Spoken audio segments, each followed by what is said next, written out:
நம்ம ஜென்ரலாக ஸ்டாக் மார்க்கெட்டில் வந்து ஒரு ஸ்டாக்கில் இன்வெஸ்ட் பண்ணாலே அதுக்கான ரிஸ்க்குன்றது வந்து பார்த்திங்கன்னா ரொம்ப அதிகம். மார்க்கெட்னாலே ரிஸ்க்குப்பா, லாஸ் ஆகிடும் அப்படின்லாம் சொல்லுவாங்க.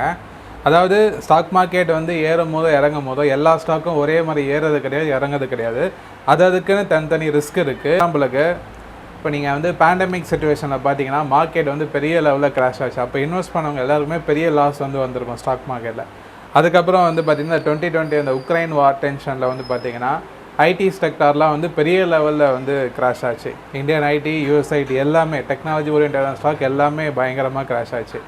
அந்த இடத்துலையும் ஐடியில் இன்வெஸ்ட் பண்ணவங்களுக்கு பெரிய லாஸ் வந்திருக்கும்.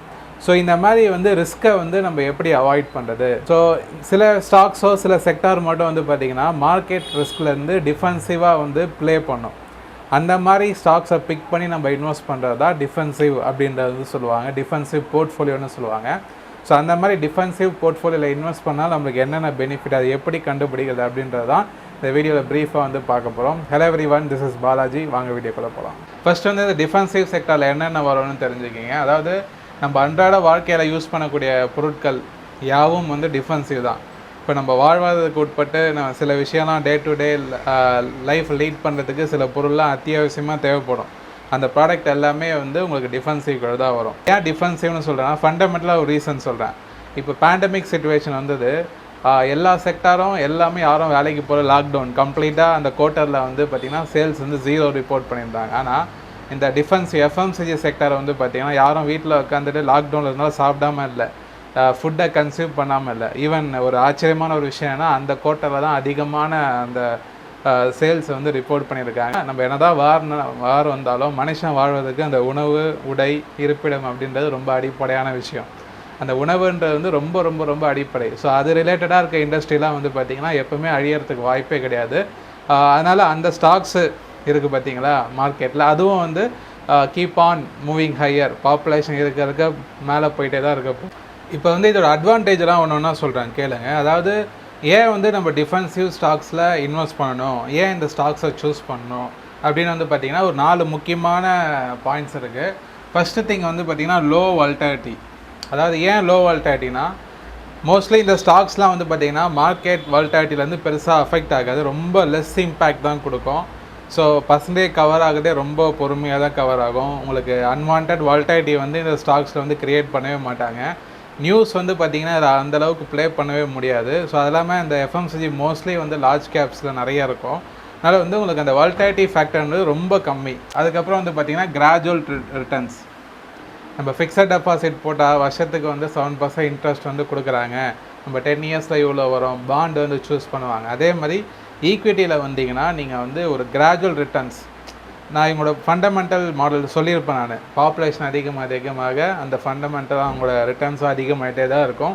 ஸோ எந்த ஒரு மார்க்கெட் டென்ஷன்லேயும் அது அஃபெக்ட் ஆகாது. அவங்க பிஸ்னஸ் மாடல் வந்து ரொம்ப ஒரு எவர்கிரீன் செக்டராக தான் பார்க்கணும் அப்படின்னு வந்து சொல்லியிருக்கேன். அதனால் அவங்க ரிட்டர்ன்ஸும் அவங்க ப்ராஃபிட்டபிலிட்டியும் வந்து பார்த்திங்கன்னா இயர்லி வந்து கிராஜுவலாக ஏறிட்டே தான் இருக்கும். அதே தான் அந்த ஸ்டாக்ஸும் வந்து பார்த்திங்கன்னா இன்வெஸ்டர்ஸுக்கு இயர்லி பேசிஸில் ஒரு 10 to 15% ஆவரேஜாக வந்து ரிட்டர்ன்ஸ் கொடுத்துட்டே இருக்கும். ஸோ லாங் டேர்மில் பார்க்கும்போது ரொம்ப ஒரு கிராஜுவல் கன்சிஸ்டன்ட் ரிட்டர்ன்ஸ் வந்து வேணும் அப்படின்னு நினச்சிங்கன்னா டிஃபென்சிவ் செக்டர் சூஸ் பண்ணுறது தான் வந்து ஒரு பெஸ்ட்டு சாய்ஸாக இருக்கும். இது ஒரு அட்வான்டேஜ். அடுத்து வந்து பார்த்திங்கன்னா less impact in the market crash. என்னதான் மார்க்கெட் கிராஷ் வந்தாலும் கூட நிஃப்டி வந்து பேண்டமிக்கில் கிட்டத்தட்ட வந்து 39% வந்து ஆல் டைம் ஹை வந்து ஃபால் ஆச்சு. எஃப்எம்சிஜி செக்டர் வந்து பெரிய லெவலில் அஃபெக்டே ஆகலை. ஸோ இதே மாதிரி நிறைய மார்க்கெட் கிராஷ் வந்தாலும் அதில் ரொம்ப லெஸ் இம்பேக்ட் கொடுக்கறது வந்து பார்த்திங்கன்னா டிஃபென்சிவ் செக்டார் கீழே வர இந்த எஃப்எம்சிஜி செக்டார் தான். ஒரு செல்லிங் வந்தால் மார்க்கெட் கிராஷ் ஆகிடும், நான் இன்வெஸ்ட் பண்ணுற ஸ்டாக்லாம் லாஸில் போய்டும் அப்படின்னு ஃபீல் பண்ணிட்டு இருந்தீங்கன்னா அந்த இம்பேக்ட் வந்து ரொம்ப ரொம்ப ரொம்ப மினிமலாக தான் இந்த செக்டார்ஸ்லாம் இருக்கும். அதனால தான் டிஃபென்சிவ்னு பேரே வச்சுருக்காங்க. ஓகே, அடுத்தது லாஸ்ட் வந்து no effect in the business cycle. அதாவது இந்த டெக்னாலஜிக்கல் சேஞ்சஸ் வரும்போது ஒரு செக்டாரே வந்து 0லேருந்து ஸ்டார்ட் ஆகும். இப்போ ஆட்டோ செக்டார் வந்து பார்த்திங்கன்னா இவ்வளோ நாள் பெட்ரோல் என்ஜின் யூஸ் பண்ணுறது தரவில்லை, இப்போ வந்து அதை டிஸ்கரேஜ் பண்ணிட்டு வெஹிக்கிளுக்கு ஷிஃப்ட் பண்ணுறாங்க. ஸோ ஐடி ஸ்டாக் வந்து பார்த்திங்கன்னா இதுக்கு முன்னாடி வந்து வேறு மாடல், இப்போ ஜாவா, C++ அது மாதிரி யூஸ் பண்ணுற டைமில் இப்போ வந்து எல்லாமே ஏஐ நோக்கி போக ஆரம்பிக்கிறாங்க. அதனால் அந்த பிஸ்னஸ் சைக்கிள் வந்து பார்த்திங்கன்னா இந்த டெக்னாலஜிக்கல் சேஞ்சஸ்னால அஃபெக்ட் ஆகும். அப்போ அவங்களோட ரெவன்யூ அதில் யார் சர்வைவ் பண்ணுறாங்கன்றது தான் ரொம்ப முக்கியமானது. ஆனால் இது எஃப்எம்சிஜியில் பொறுத்த வரைக்கும் அந்த மாதிரி சைக்கிள் கிடையாது. சாப்பாடில் என்ன பெரிய இனோவேஷன் வரப்போகுது, பெரிய சேஞ்சஸ்லாம் வராது. இருக்கிறதே இருக்கிற மாதிரி அரைச்சி டிஃப்ரெண்ட் டிஷ்ஷஸ் வேணால் வருமே தவிர, ஆனால் வந்து உங்களுக்கு பெரிய சேஞ்சஸ்லாம் வராது. அது வந்து ஒரு பெரிய ஒரு ப்ளஸ் பாயிண்ட்டாக வந்து இந்த எஃப்எம்சிஜி செக்டார்ஸ்க்கு வந்து இருக்கும். ஓகே, டிஃபென்சிவ் செக்டாருக்கும் சில டிஸ்அட்வான்டேஜ் இருக்குது. அது என்னென்னன்றது பார்ப்போம். அதாவது என்னென்னா, டிஸ்அட்வான்டேஜ்னு பார்த்தீங்கன்னா, இந்த ஸ்டாக்ஸில் ரொம்ப லெஸ் மொமெண்டம் இருக்குன்னு சொன்னோம்ல, அதுவே ஒரு டிஸ்அட்வான்டேஜ் தான் இந்த ஸ்டாக்குக்கு. ஏன் அப்படின்னா, இப்போ லெஸ் மொமெண்டமாக இருக்கும்போது இப்போ ஸ்டாக் மார்க்கெட்டில் வந்து புல் மார்க்கெட்டில் வந்து பார்த்திங்கன்னா சில ஸ்டாக்ஸ்லாம் ரொம்ப ஹியூஜ் ரிட்டர்ன்ஸ் வந்து ப்ரொடியூஸ் பண்ணும். மிட் கேப் ஸ்மால் கேப் எடுத்துக்கங்களேன், ஈவன் லார்ஜ் கேப்பில் கூட எடுத்துக்கங்களேன். ஏதாவது ஒரு இம்பார்ட்டன்ட் நல்ல கரெக்ஷன் வந்து புல் மார்க்கெட்டுக்கு திரும்பும்போது ஷார்ட் டேர்ம்லே வந்து பெரிய ரிட்டர்ன்ஸ் வந்து ப்ரொடியூஸ் பண்ணும்.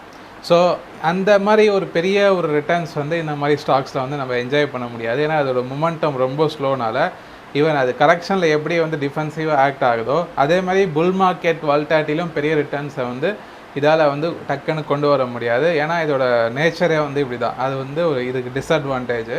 நெக்ஸ்ட்டு வந்து பார்த்திங்கன்னா டெஸ்டிங் தட் பேஷன்ஸ். சம்டைம்ஸ் வந்து இது ரிட்டர்ன்ஸ் கொடுக்குறது ரொம்ப நாள் டைம் ஆகும், ரொம்ப நாள் சைட் வேஸ் போகும், ரொம்ப நாள். ஏன்னா மொமெண்டம் கம்மி, லிக்விடிட்டி கம்மி. இயர்லி ரிட்டர்ன்ஸ் வந்து 10 to 15 கொடுக்குமே தவிர உங்களுக்கு ஷார்ட் டேர்மில் ஒரு ஸ்பைக்கோ ஒரு பெரிய மூவோ அந்த மாதிரிலாம் வரத்துக்கு வாய்ப்பே இல்லை. ரொம்ப நாள் சைட் வேஸ் போயிட்டே இருக்கும், எப்போயாவது டக்குன்னு பிரேக் அவுட் ஆகி நல்லா ரிட்டர்ன்ஸ் கொடுக்கும். அந்த மாதிரி வந்து so testing the patience, sometimes 0 returns கூட ப்ரொடியூஸ் பண்ணோம். இந்த மாதிரி வந்து இன்வெஸ்டர்ஸை பேஷன்ஸை ரொம்ப அதிகமாக டெஸ்ட் பண்ணக்கூடிய இதுவும் வந்து இது ஒரு டிஸ்அட்வான்டேஜாக வந்து பார்க்கலாம். மூணாவது வந்து பார்த்திங்கன்னா multi Baker not works here. ஏன்னா ஒன்று புரிஞ்சுக்கிங்க, இந்த மல்டி பேக்கர் அப்படின்னு ஒரு கான்செப்ட் இருக்குல்ல, நம்ம ஒரு ஸ்டாக்கில் இன்வெஸ்ட் பண்ணால் அது வந்து ஒரு வருஷமோ 2 வருஷம் 3 வருஷம் கழிச்சு நம்மளுக்கு வந்து 4-5 மடங்கு ரிட்டர்ன்ஸ் கொடுத்ததுன்னா அது வந்து மல்டி பேக்கர்னு சொல்லுவாங்க. ஆனால் அதுக்கான பொட்டென்ஷியல் அந்த ஃபண்டமெண்டலாக இருந்தால் தான் அந்த ஸ்டாக் வந்து மல்டி பேக்கர் ஆகும். மோஸ்ட்லி இந்த எஃப்எம்சி எல்லாமே வந்து பார்த்திங்கன்னா மேக்ஸிமம் லார்ஜ் கேப்பில் தான் இருக்கும், லார்ஜ் கேப் இல்லைனா மிட் கேப்பில் இருக்கும். இந்த ஸ்டாக்கில் வந்து ஆல்ரெடி ஒரு சேச்சுரேஷன் ரேட்டுக்கு தான் எல்லாமே ட்ரேட் ஆகிட்ருக்கும்.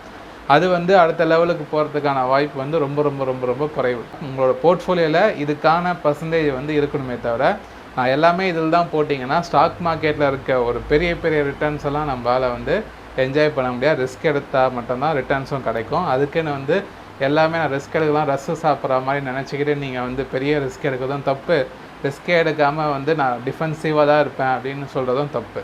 சரியா? நம்மளோட போர்ட்ஃபோலியோவில் ஒரு 25-30% வந்து இந்த டிஃபென்சிவ் ஸ்டாக்குக்கு வந்து நீங்கள் அலோகேட் பண்ணிக்கலாம். 70% எதில் ப்ரோ வந்து போடுறது, எந்த மாதிரி செக்டார்ஸில் நம்ம ஃபண்ட் அலோகேட் பண்ணோம், மோனோபோலியா, மிட் கேப்பா, ஸ்மால் கேப்பா, டெக்னாலஜிக்கல் ஸ்டாக்ஸா, பேங்க்ஸா, இந்த மாதிரி நிறைய இருக்குல்ல. இதெல்லாம் வந்து ஃபர்தராக ஒன்று பார்ப்போம் வீடியோவில். நீங்கள் இந்த மாதிரி அடுத்த 70% அந்த போர்ட்ஃபோலியோ டைவர்சிஃபிகேஷன் தெரிஞ்சுக்கணுன்னா கமெண்ட் பண்ணுங்கள். நான் ஃப்யூச்சரில் இது ரிலேட்டடாக வீடியோ போகிறேன். ஹோப் இந்த வீடியோ வந்து ஓரளவுக்கு யூஸ்ஃபுல்லாக இருந்திருக்கும்னு நினைக்கிறேன். இந்த டிஃபென்சிவ் செக்டரை பற்றி ஒரு ஐடியா கிடைச்சிருக்குன்னு நம்புகிறேன். ஸோ கிடைச்சிருந்தால் கண்டிப்பாக லைக் பண்ணுங்கள், நிறைய பேருக்கு இந்த வீடியோ ஷேர் பண்ணுங்கள். நம்ம DNA price action trading academy YouTube channel வந்து சப்ஸ்கிரைப் பண்ணுங்கள். நன்றி நண்பர்களே.